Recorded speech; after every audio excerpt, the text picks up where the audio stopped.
sallallahu alaihi wasallam, beriman kepada sunnah sirah hadis Nabi Rasulullah sallallahu alaihi wasallam, dan moga-moga dengan keimanan ini kita akan menjadi di kalangan orang-orang yang bertakwa, ketakwaan yang insya-Allah ia akan menyelamatkan kita untuk kita masuk ke dalam alam kubur nanti insya-Allah.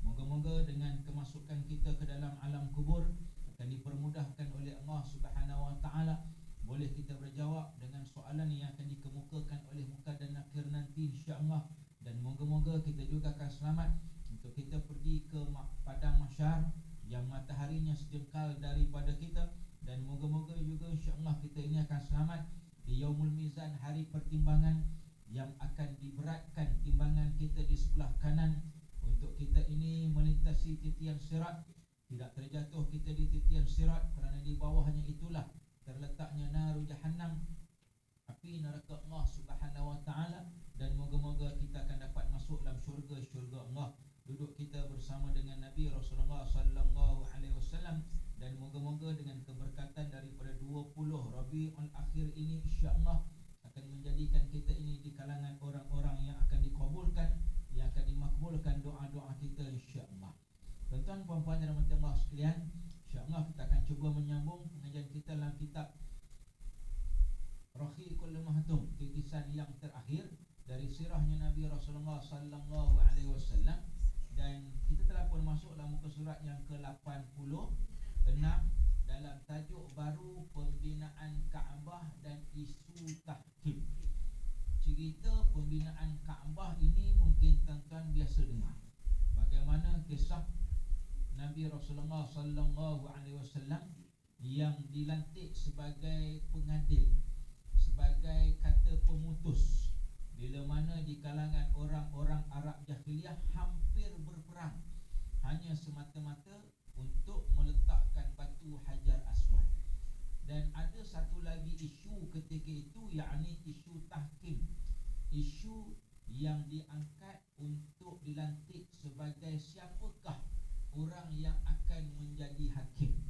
Itulah maksud daripada isu tahkim, yang nak diangkat, yang nak dilantik, siapakah di kalangan mereka yang layak untuk menjadi hakim. Ada cerita tuan-tuan, puan-puan, semasa Nabi Rasulullah sallallahu alaihi wasallam berumur 35 tahun, dalam perenggan yang pertama, saya buat kesimpulan daripada bacaan yang tuan-tuan puan-puan mungkin dah baca, sebab tajuk hari ini dari kecil kita dah belajar.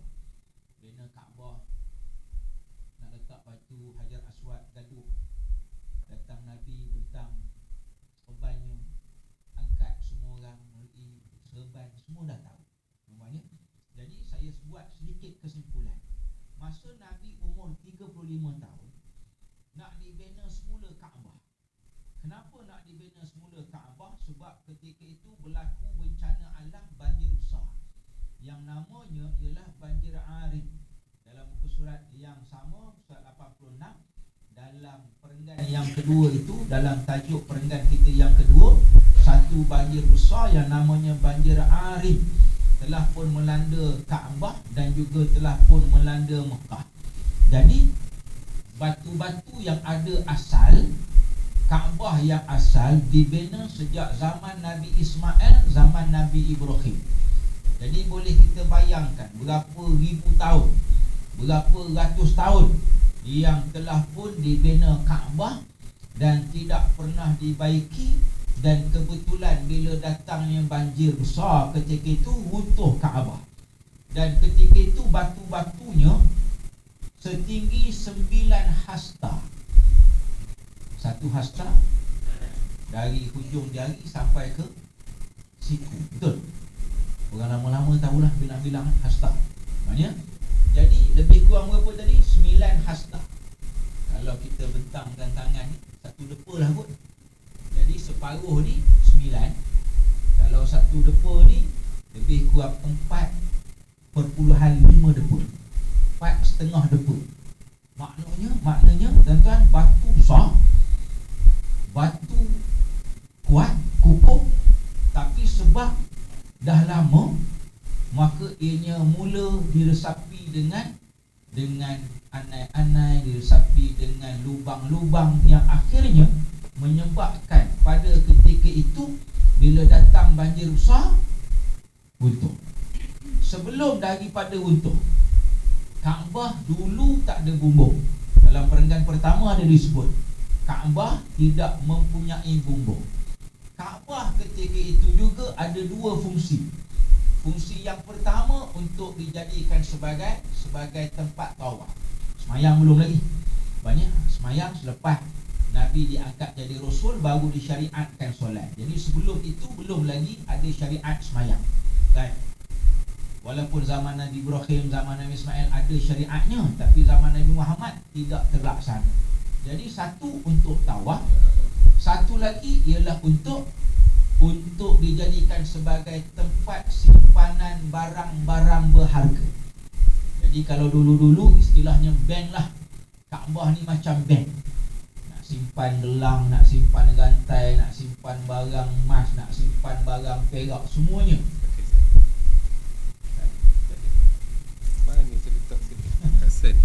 Semuanya simpan dalam Kaabah.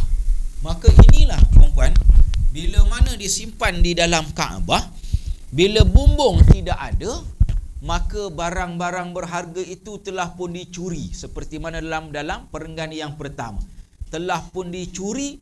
Dan ketika itu mereka mula memikirkan macam mana cara nak tak bagi orang senang masuk dalam Kaabah, ambil barang-barang berharga, ambil ataupun curi barang-barang yang disimpan di dalam Kaabah. Mula fikir. Maka mulalah cadangan untuk membuat bumbung tadi. Tuan-tuan, 25 tahun sebelum kelahiran Nabi Rasul, perenggan kedua, berlaku banjir besar. Ni cerita sebelum Nabi lahir. Berlaku banjir besar yang melanda Mekah dan resap sampai ke Kaabah.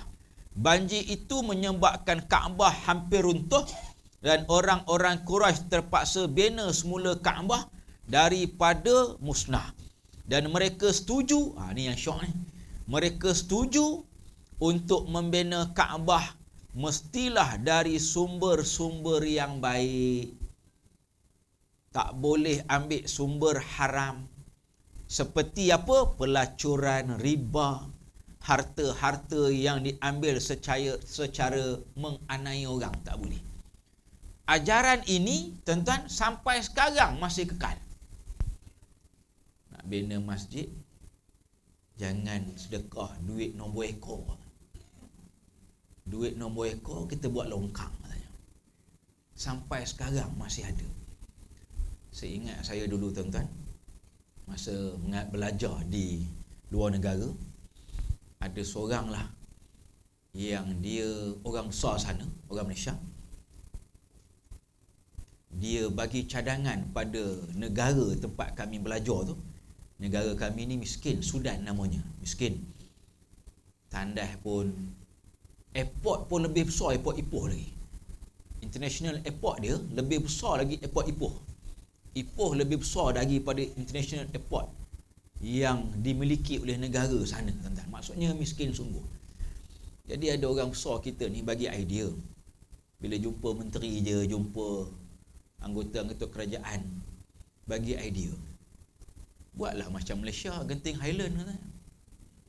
Main judi katanya. Tak boleh, haram. Tak apa, bina jalan, buat longkang katanya. Jangan buat masjid. Idea itu, tuan-tuan, hasil daripada orang Arab Jahiliyah. Nak bina Kaabah, kena duit halal katanya. Duit haram tak boleh. Dia dah biasa duit haram. Duit pelacur, duit berjudi, duit merampas, duit beriba, duit curi, duit merompak. Dah biasa dah. Jadi, masa nak bina Kaabah, bincang punya bincang, tak boleh. Kaabah ni tempat suci, kita kena bagi duit halal. Sedangkan hari-hari duk main duit haram. Jadi istilah macam inilah perempuan pergi main nombor ekor, menang. Bila menang tu, tak beli ayam ikan. Pasal apa? Haram. Nak bagi anak bini makan, haram, tak boleh. Tapi beli motor sebiji. Dia tak sedar beli motor tu pun haram, beli kereta pun haram. Dan baiklah dia nak buat apa pun tetap haram. Hukum al-halalul bayyinun, halal tu jelas, Wal haramul bayyinun, haram tu jelas, halal pun jelas. Jadi dia tak kira lah beli apa pun. Beli baju contoh, baju tak makan katanya, tudung tak makan, tak apalah katanya. Beli handphone tak makan, tak apalah. Jadi itu yang masih ramai lagi orang kita yang main nombor ekor ni, main judi ni, main benda-benda yang haram ni, sebab pemikiran Arab jahiliah masih ada lagi dalam pemikiran kita pada hari ni. Tampaknya masuk perenggan ketiga. Pada mulanya mereka mula merasa takut untuk meruntuhkan binaan Kaabah yang asal. Jadi nak buat baru kena runtuh. Masa nak mula-mula runtuh takut, tuan-tuan. Kenapa takut? Takut dengan kata-kata ataupun petua-petua orang lama-lama. Tak boleh runtuh ni, nanti bala datang. Tak boleh ni, nanti sekarang kita sial. Tuan-tuan, katalah masjid kita ni 10 tahun, 20 tahun, 30 tahun, 40 tahun akan datang. Retak sana, retak sini. Tiang sana macam nak jatuh, tiang sana goyang. Maka sudah sampai masa nak buat baru. Nak buat baru macam mana? Bangunan masih ada, kena runtuh. Jadi masa nak runtuh nanti, jangan perempuan doa pula, siapa yang meruntuhkan ni sial, aku doakan mati dia. Jangan, memang kena runtuh. Nak buat baru, perempuan. Maka itulah kaedah yang telah pun mereka ketika itu takut nak runtuhkan Kaabah. Sebab takut sial, takut akan ditimpa dengan malapetaka. Jadi siapa orang yang mula-mula runtuhkan? Orang yang mula-mula runtuhkan ialah Al-Walid bin Mughirah Al-Makhzumi. Itu perenggan yang bawah sekali, baris kedua akhir. Orang yang mula-mula meruntuhkan binaan Kaabah asal ialah Al-Walid bin Mughirah Al-Makhzumi, dan kemudian barulah diikuti oleh orang ramai setelah mereka melihat tidak ada apa-apa yang berlaku. Jadi faham demo-demo dulu, perempuan, bila ambil penungkul besar tu pergi runtuhkan, kot tangan jadi patah ke, kot nanti pula mati ke, rupanya tak ada apa. Macam nak buat surau yang baru ni lah, perempuan ya. Dulu kiri kanan, kalau perempuan pergi ke surau Taman Cepaka tu, kiri kanan tak ada. Jadi nak buat kiri kanan tu kena runtuh tandas sebelah tu. Jadi siapa nak meruntuhkan? Saya lah ambil penukul besar, memulakan bismillah. Imam Said tu kan baca doa ya. Kan baca doa, ingat lagi. Jadi masa tu orang risau, boleh ke ustaz runtuh ni?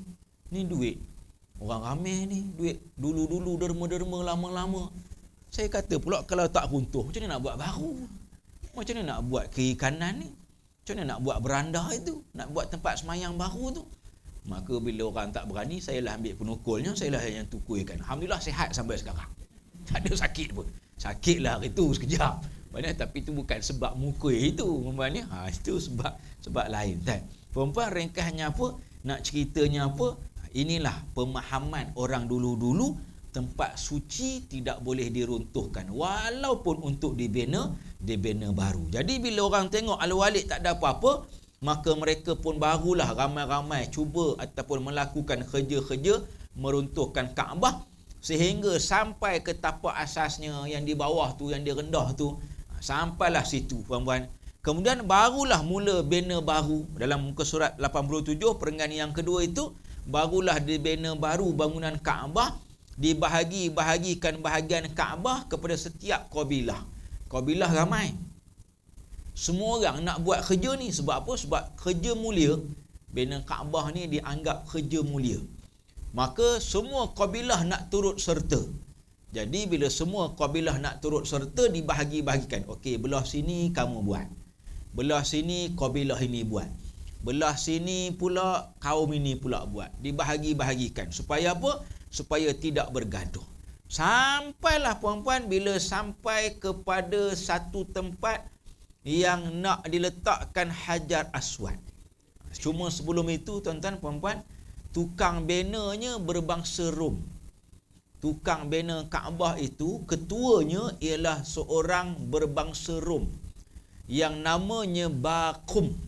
Wallahu ta'ala alam, para alim ulama masih lagi berbahas bakum ini adakah akhirnya Islam ataupun tidak. Allah Ta'ala alam. Kita tak ada maklumat.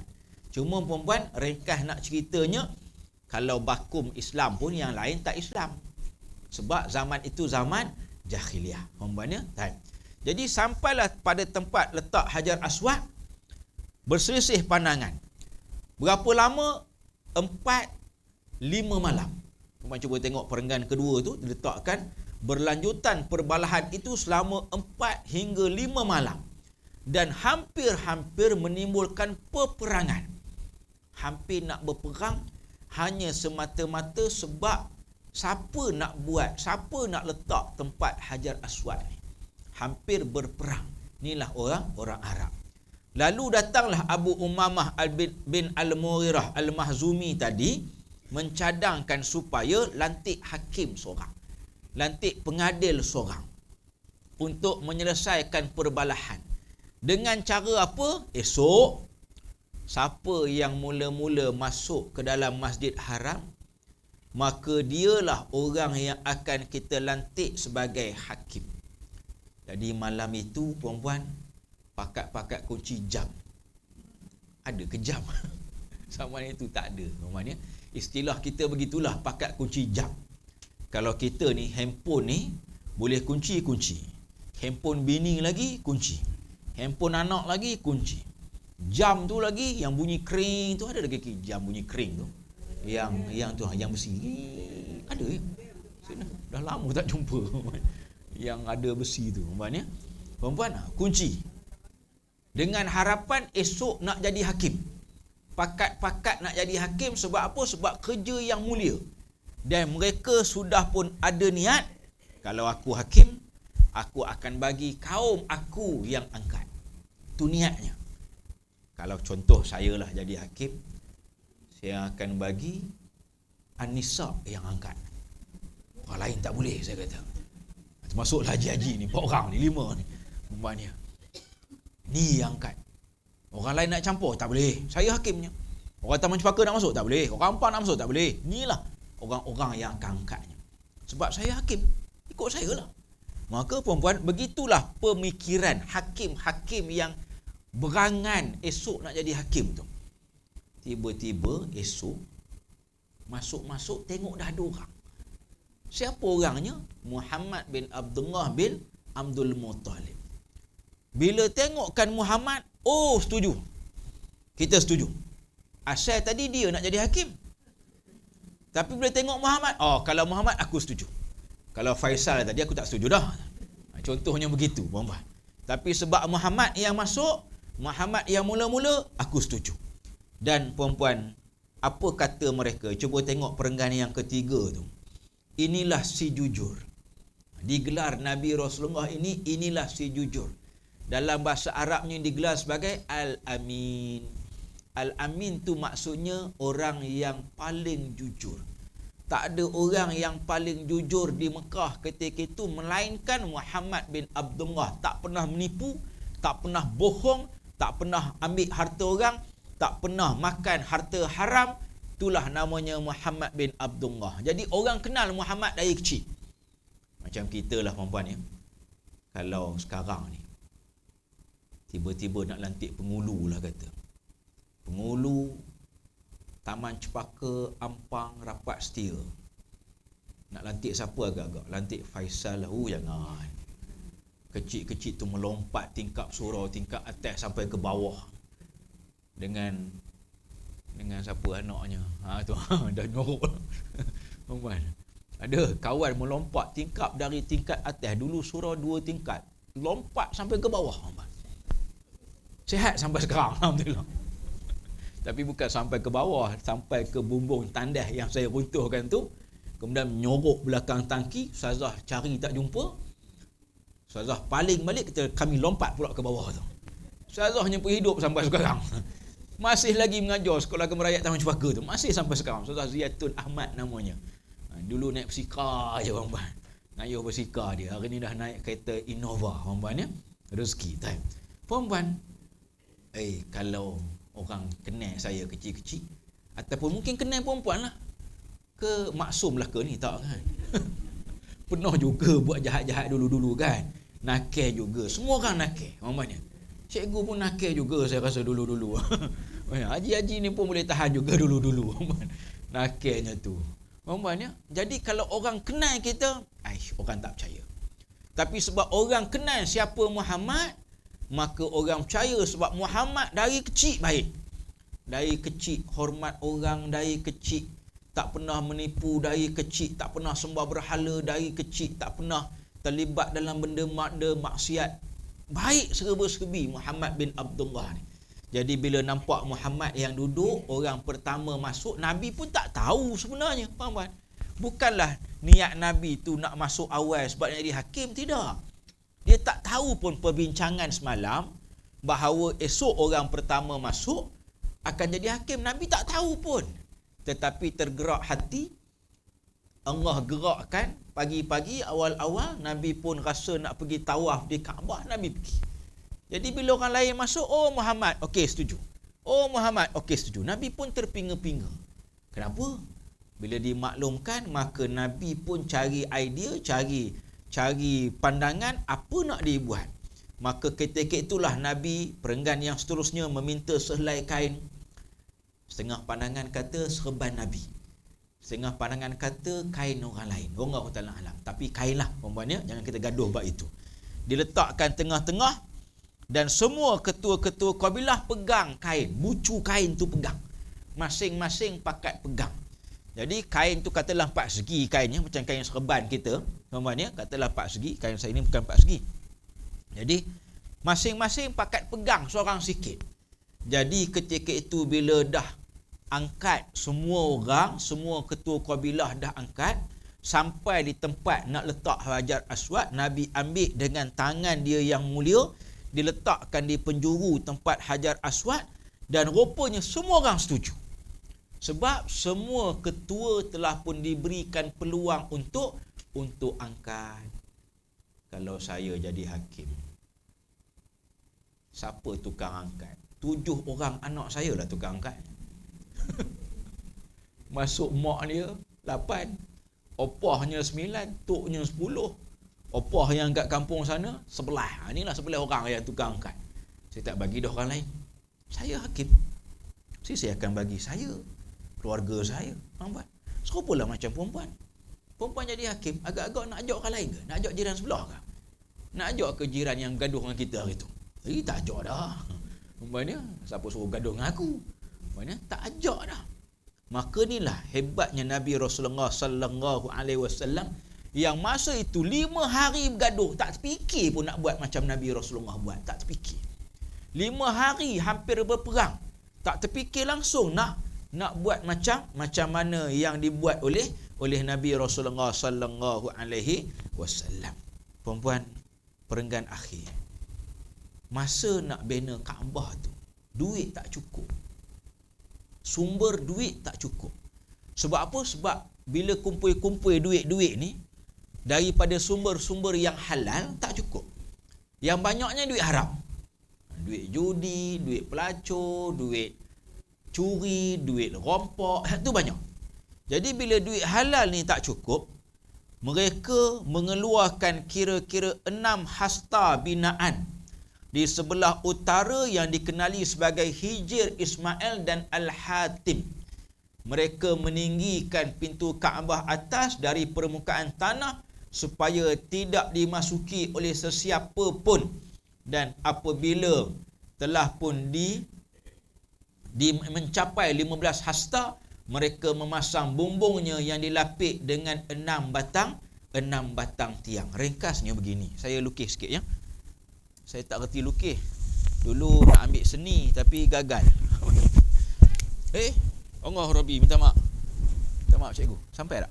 Sampai. Boleh ya? Baik. Puan-puan, katalah ni Kaabah. Ya. Ini Kaabah. Puan-puan perasan tak kat tepi ni dia macam ada satu benteng warna putih. Hijr Ismail. Dalam ini kalau kita tawaf, ni ilmu. Maksudnya, kalau kita tawaf pusing 7 kali tu, jangan harus sekali buat shortcut masuk dalam. Tidak diterima. Dia kena tawaf melalui luar Hijr Ismail. Jadi konon-konon nampak macam kosong, boleh masuk ni. Shortcut katanya. Tuan-tuan, kurang letih. Kita ingat kurang letih, rupanya tak boleh. Dia kena tawaf di luar Hijr Ismail. Jadi asalnya dulu Kaabah ini sampai ke Hijr Ismail dulu. Asal, binaan asal zaman Nabi Ibrahim, zaman Nabi Ismail sampai kepada Hijr Ismail, luasnya. Maksudnya dinding ni sampai ke sini. Tapi sebab duit tak cukup, maka dikecilkan. Duit halal, bukan duit halal tak cukup, dikecilkan dan dibinalah satu tembok untuk sebagai penanda bahawa inilah Hijr Ismail. Itulah kisahnya. Dulu-dulu puan-puan, di tempat tawaf ini, kawasan luas tawaf ni, ada 2 tangga turun ke bawah. Tangga di lebih kurang sinilah puan-puan. Laki perempuan, ni laki ni perempuan. Puan-puan, tangga bawah tanah. Sekarang tak ada dah. Tangga bawah tanah ini menuju ke Telaga Zamzam yang ada paip sampai ke bawah, yang telah pun dikacakan ataupun letakkan dengan kaca. Paip tu, situ adalah Telaga Zamzam. Sekarang dah tak ada, dah ditutup. Kenapa ditutup? Sebab antaranya orang kita juga buat perkara khurafat, buat perkara bid'ah, pergi peluknya cermin tu, pergi cium pula, jilat pula lagi. Jadi orang lain pula kena cuci pula, kena basuh pula. Kalau seorang dua tak apa, orang pergi haji ni 5 juta, 4 juta. Bayangkan kalau 1 juta buat berapa itu, habis peluk cium jilat, peluk cium jilat, peluk cium jilat. Datang orang kedua pula peluk cium jilat. Dah jadi penyakit pula dah. Ni lah yang akhirnya kerajaan Arab Saudi tutup. Rugilah ke kita yang awal-awal ni, yang lama-lama ni ataupun yang baru-baru nak pergi ni, tak dapat tengok telaganya. Tak tahu pun di mana tempat telaganya. Saya alhamdulillah sempat masuk, sempat tengok. Sebab alhamdulillah awal masa umur 18 dah diberi peluang untuk pergi ke rumah Allah Subhanahu Wa Taala. Sambung puan-puan. Jadi puan-puan, muka surat yang ke-11. Puan-puan, dengan itu jadilah ukuran Kaabah seperti mana 4 segi, ketinggian 15 meter, panjang tepinya yang diletakkan Hajar Aswad ialah 10 meter. Kemudian Hajar Aswad letakkan di paras 1.5 meter. Lebih kurang tinggi kita, ataupun rendah sikit lah. Kita ni berapa ya? Saya 163, jadi 1.6 lah ya. 1.6. Jadi perempuan bayanglah, lebih kurang tinggi-tinggi kita lah, 1.5 meter. Jadi perempuan, kedudukannya begitu macam yang ada sekarang. Pintu Kaabah setinggi 2 meter daripada bumi. Jadi kalau nak naik tu, perempuan tak boleh naik masuk ke pintu. Dia ada tangga khas. Jadi biasanya orang-orang yang jaga pintu kunci Kaabah ni sampai sekarang masih keturunan yang sama. Zaman Nabi, zaman Arab Jahiliyah, zaman Nabi sekejap, Nabi pernah ambil kunci tu, tapi Nabi pulangkan balik kepada kaum keluarganya, dan sampai sekarang anak cucu cicit dari zaman Nabi itulah yang pegang kuncinya. Keluarga yang pegang kunci ialah keluarga yang sama, tak diberi pada orang lain. Kenapa puan-puan? Sebab Allah turun ayat Al-Quran. Bila Nabi ambil kunci itu, Allah turun ayat Al-Quran yang kita faham, kita terjemahkan, ila ahliha, jangan kamu ambil amanah yang telah pun diberikan kepada ahlinya. Orang yang pandai buat kerja itu, jangan kita ambil. Allah tegur, dan akhirnya Nabi pulang balik. Siapa mereka ini? Perempuan, keluarganya masih ada di Mekah. Perempuan nak tengok, orang perempuan biasa kalau kita tak pergi haji, tengok pada hari mereka cuci Kaabah. tukar langsir Kaabah. Kelambu Kaabah, minta maaf. Tukar kelambu Kaabah. Biasa-biasanya hari wukuf. Semua orang pergi wukuf, tak duduk di Mekah. Maka hari itulah mereka akan tukar kelambu Kaabah. Sebelum tukar kelambu Kaabah tu akan ada orang, 2-3 orang bawa kunci, buka pintu Kaabah, dibersihkan. Itulah keluarganya, tuan-tuan. Keluarga orang yang sampai sekarang, dari zaman jahiliyah sampai zaman Nabi, sampai zaman sekarang, keluarga yang sama. Mereka lah yang tukang pegang kunci Kaabah, tak diberi pada keluarga lain. Sebab ada ayat Al-Quran yang menyatakan bahawa kena serah kepada orang yang ahlinya, orang yang pandai dalam hal itu. Contoh, puan-puan ya, katalah kita nak baiki kereta. Kita minta tolong kawan kita yang kerja buat roti canai baiki kereta. Agak-agak elok ke tak elok kereta kita? Tak elok. Kod enjin tu jadi macam roti canai juga.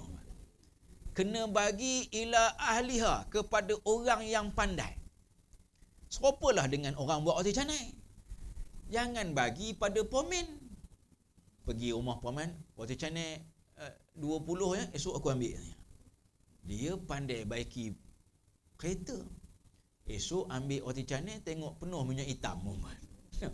Dia tak pandai. Jadi kena bagi pada ahlinya, orang yang pandai dalam bidangnya. Ni kalau kita himpun-himpun ni, ni orang ni pandai apa, orang tu pandai apa, orang sini pula pandai apa, orang ni pandai apa.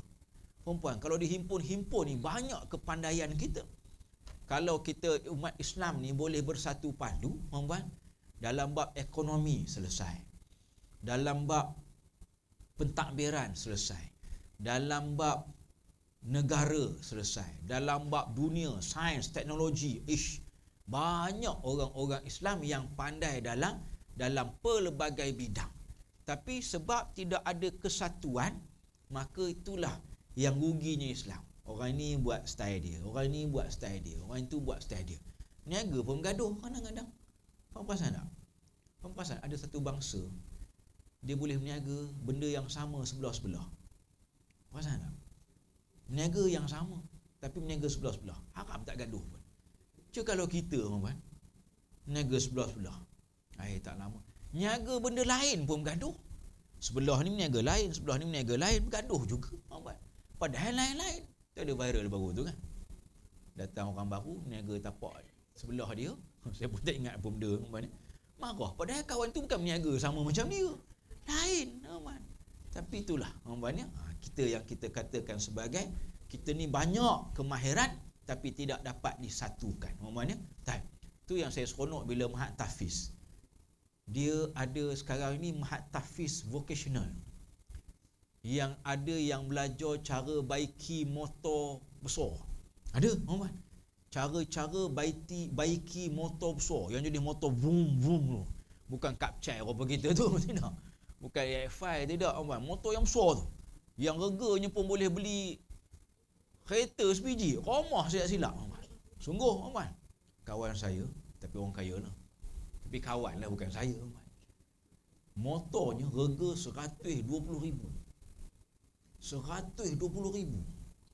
Kalau Taman Cepaka ni senang-senang je dia beli rumah. Rumahnya 120,000.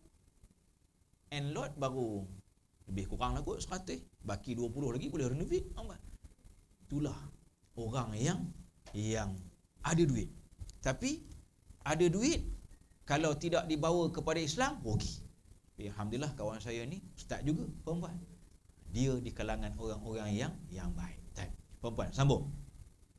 Jadi, perempuan, akhirnya itulah yang seperti mana ada pada hari ini, dan tempat ini dikenali sebagai Syadrawan, iaitu tempat asal Kaabah, tetapi orang Quraisy meninggalkan pembinaannya. Tempat yang tak masuk dalam tu tadi, perempuan, yang saya lukis tu tak termasuk, itu namanya Syadrawan. Namanya, maka itulah yang nama tembok tu Hijr Ismail. Dalam lingkungan tu namanya ialah Syazrawan. Namanya wallahu taala a'lam. Sirah sejarah ringkas sebelum kenabian. Sebelum Nabi jadi Nabi, tuan-tuan, Nabi ini orang yang paling pintar. Cuba tengok baris 1, 2, 3, 4 tu. Fikiran yang bernas, pandangan yang tepat, orang yang paling pintar, pandangan yang tajam, tindakan dan matlamat yang cukup tepat. Itulah digambarkan Nabi sebelum jadi Nabi. Memang cerdik, memang baik, memang pandai, memang kalau dia bagi idea memang relevan, memang tepat. Kita kadang-kadang bagi idea mampu rapu, tuan-tuan. Mampu rapu, tuan-tuan.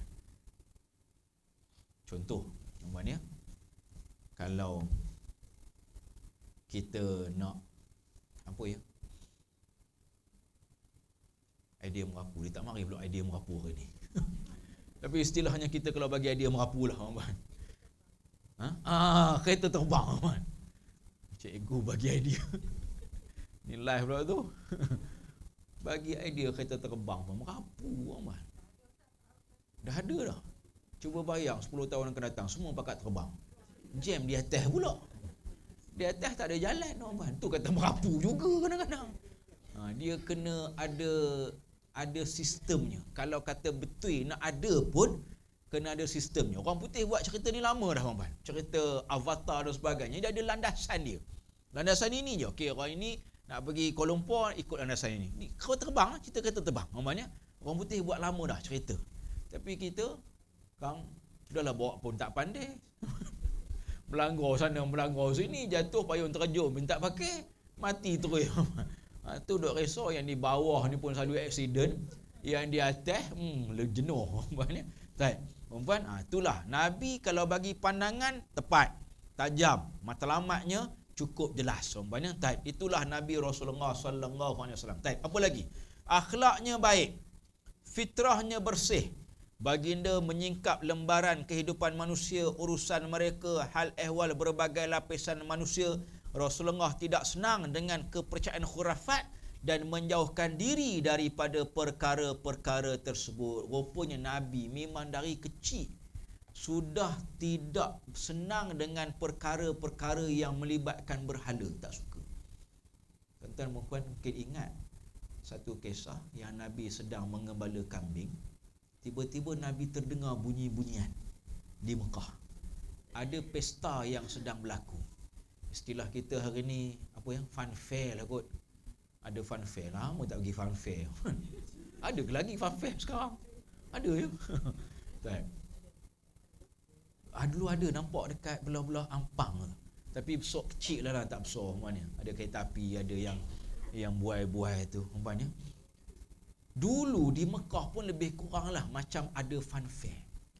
Ada orang menyanyi, ada orang berseronok-seronok. Nabi teringin nak pergi. Malah Nabi pakat dengan kawan dia yang sama-sama jaga kambing. Kamu tolong jaga kambing aku nak pergi. 2 kali perkara itu berlaku, puan-puan. Nabi teringin nak pergi.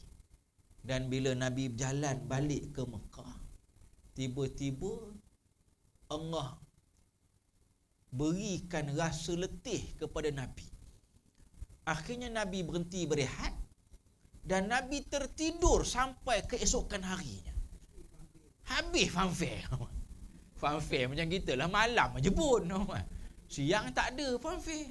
Begitulah Nabi Rasulullah. Teringin nak pergi, tapi Allah tak izin pergi. Di situlah terjaganya Nabi, akhlak Nabi, iman Nabi Rasulullah sallallahu alaihi wasallam. Kalau kita perempuan, kalau dah siap tu 5 minit sampai. Siap setengah jam. Tapi 5 minit sampai. Seronoknya main fanfare dulu-dulu perempuan ni. Teringin nak main fanfare, naik kuda terbang tu. Ada ke lagi tidak kuda terbang perempuan ni? Tak. Perempuan. Begitulah perempuan, fitrah Nabi ni suci. Dari kecil lagi fitrah Nabi ni suci. Nabi tak pernah menipu, Nabi tak kerti menipu macam mana. Kita kecil-kecil menipu dah, aman. Nipu mak ayah, balik basah baju kan. Kamu mandi sungai? Tak ada, hujan. Mak pun tengok, tak hujan pun. Rupanya pergi Kubang. Nah, ini pengalaman lama-lama. Main bola, pecah tingkap rumah orang, tuan. Merata, tuan. Nak ungkit balik kecil-kecil punya hal ni banyak, tuan. Puan-puan, kita rajin menipu. Tapi Nabi tak pernah menipu dari kecil, puan.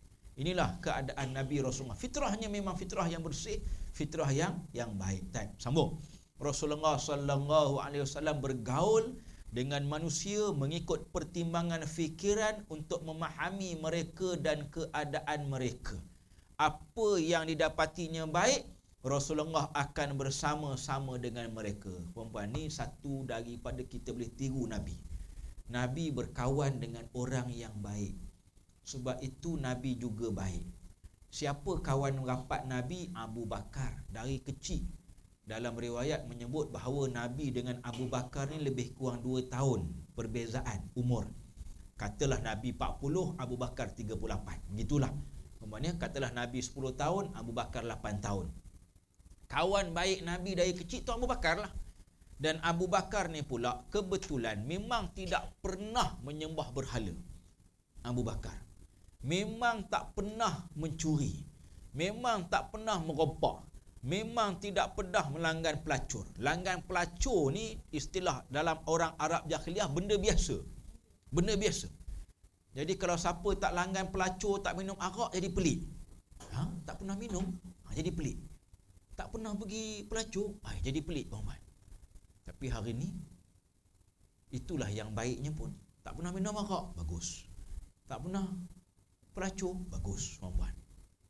Macam Nabi, macam Abu Bakar yang tak pernah langsung buat benda-benda maksiat, tuan-tuan.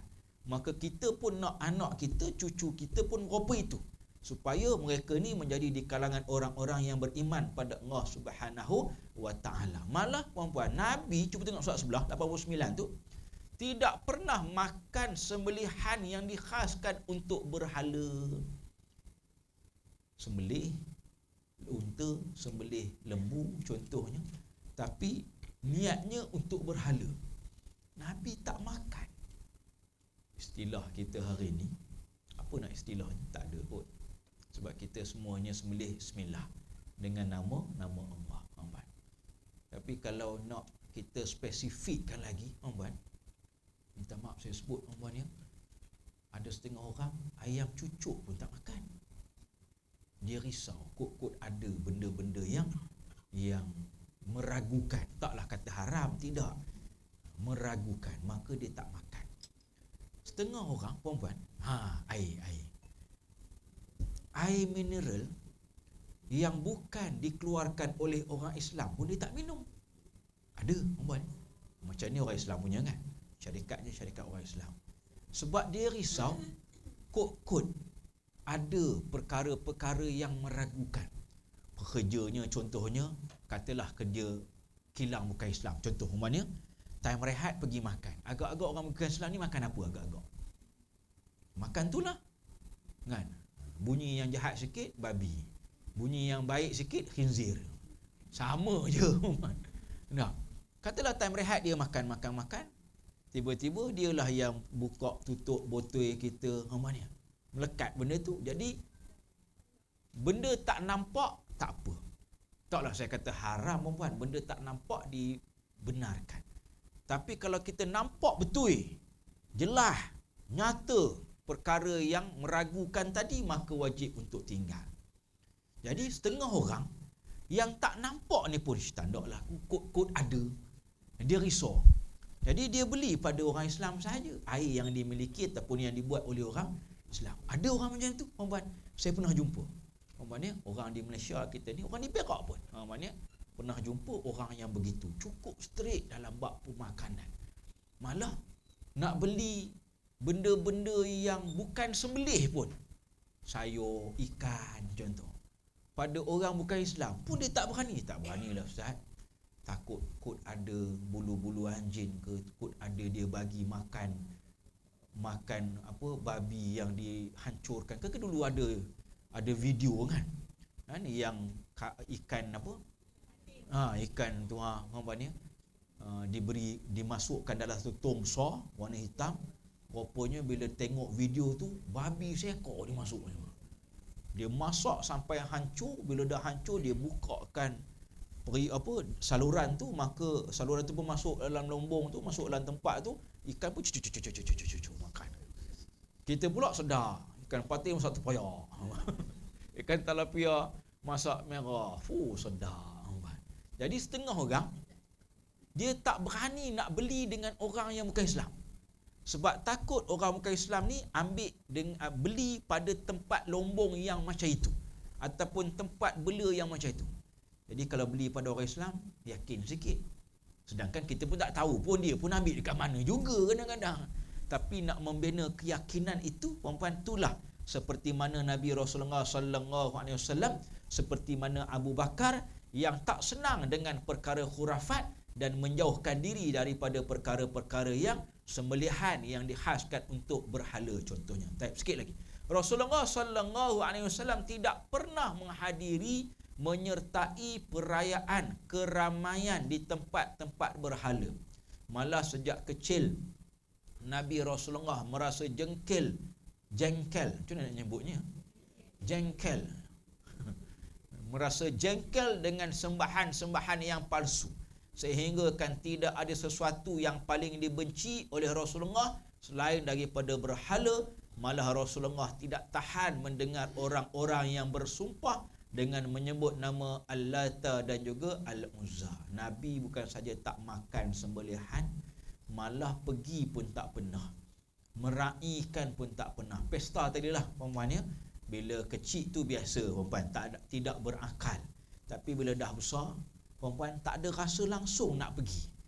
Macam kita, tak tahulah puan-puan, teringin nak pergi konsert itu, konsert ini, stadium sana, stadium sini, teringin nak pergi. Nak jumpa penyanyi itu, penyanyi ini, pelakon itu, puan-puan.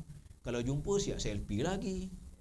Hari ni dengan penyanyi sekian, pelakon sekian. Dengan imam tak ada ndak kau mau selfie. Dengan imam, dengan muazzin, dengan orang kori, contohnya kori kita ni ramai. Bukan jauh pun, kori kita duduk dekat ni je. Kori siapa? Kamurul Zaman namanya. Duduk dekat ini je. Juara 2 kali wakil Perak, 2 kali juara peringkat tilawah Quran negeri Perak. Duduk dekat ini je, dekat je dengan kita. Tapi tak ada siapa ndak pergi rumah dia selfie. Tak ada siapa ndak pergi tagak gambar dengan dia. Itulah keadaannya.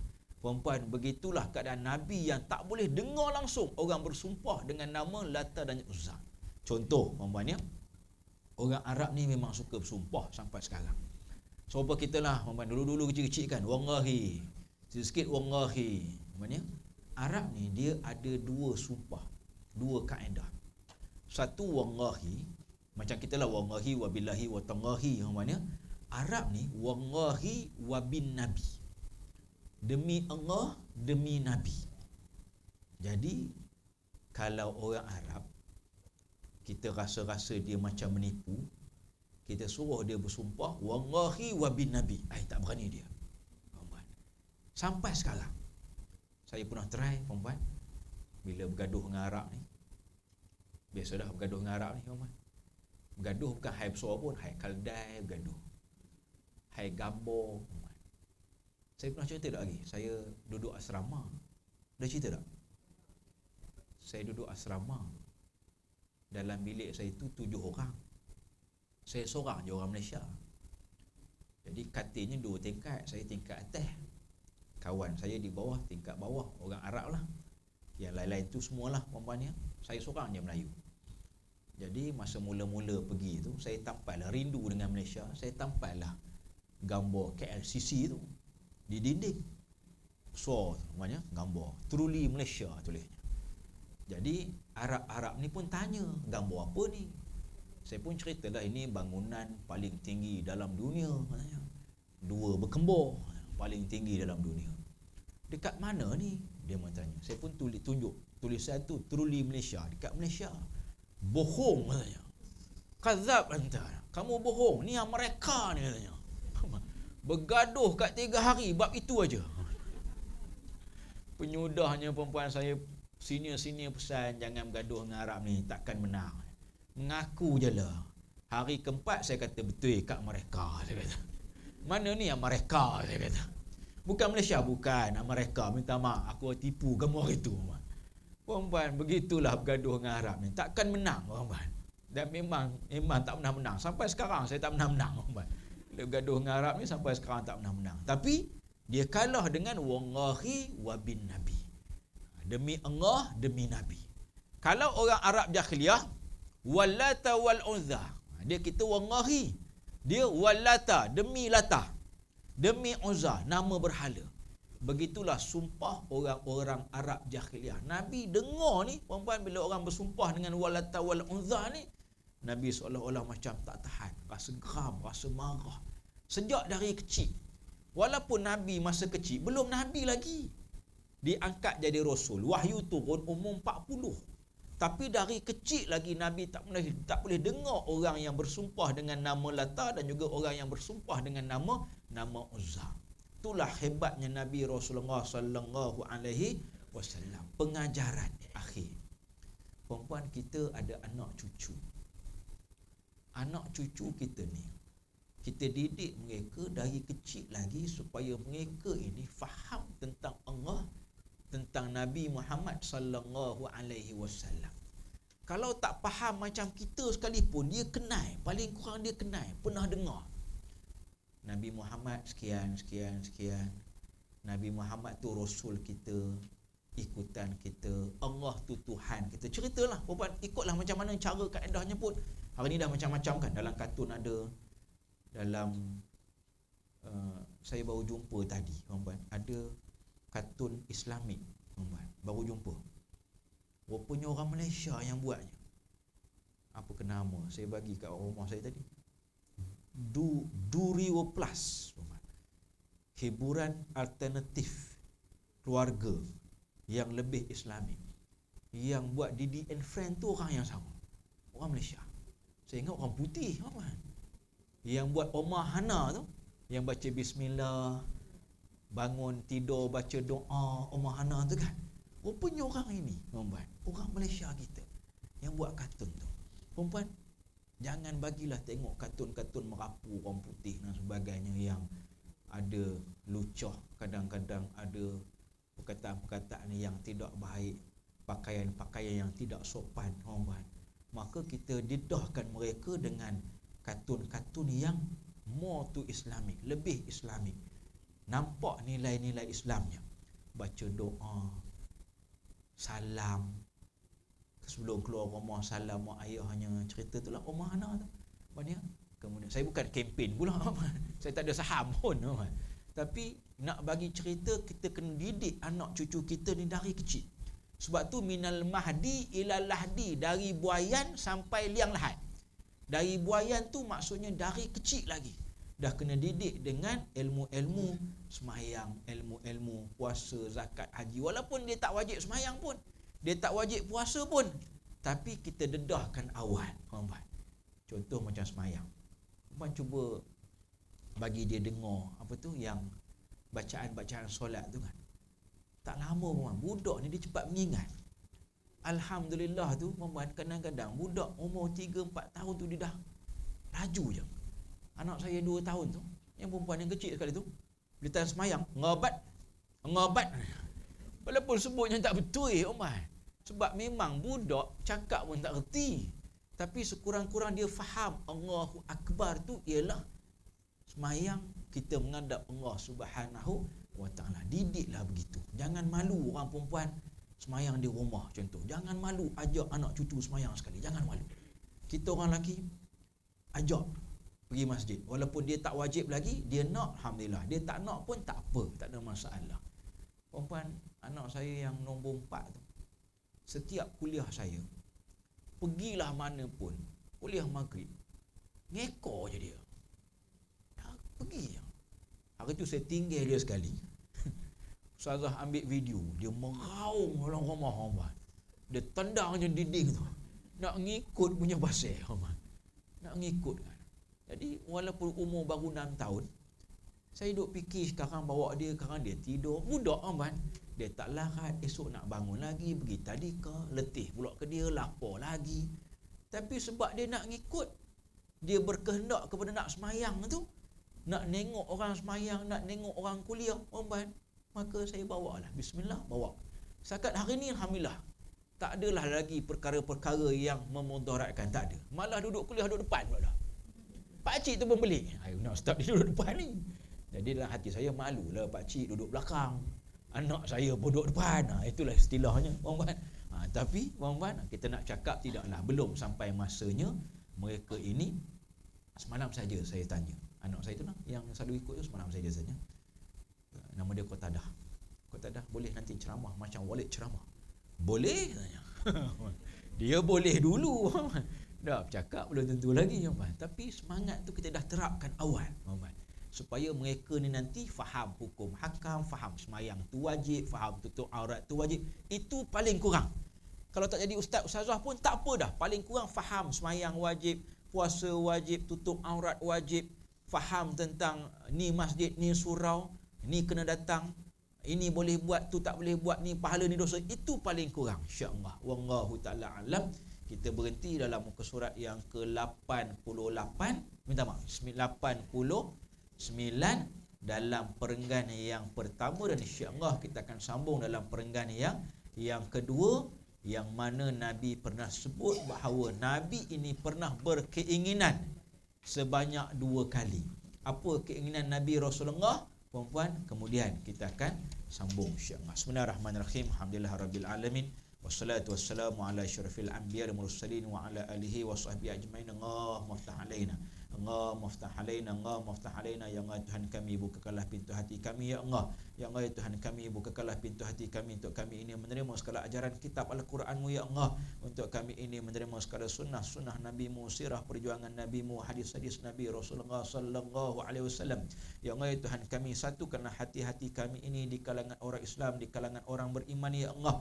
Dalam zaman kami ini, zaman yang sering kali berlaku peperangan sama Islam, zaman yang sering kali berlaku pertelingkahan sama umat Islam, ya Allah, maka satukanlah hati-hati kami ini agar dapat kami melaksanakan titah perintah hukum hakam perundangan Nabi-Mu, Nabi Muhammad sallallahu alaihi wasallam, sallallahu Muhammad wa ala alihi wa sahbihi wa baraka wasallam. Walhamdulillahirabbil alamin. Assalamualaikum warahmatullahi taala wabarakatuh. Tasbih kifarah surah al-subhanakallahumma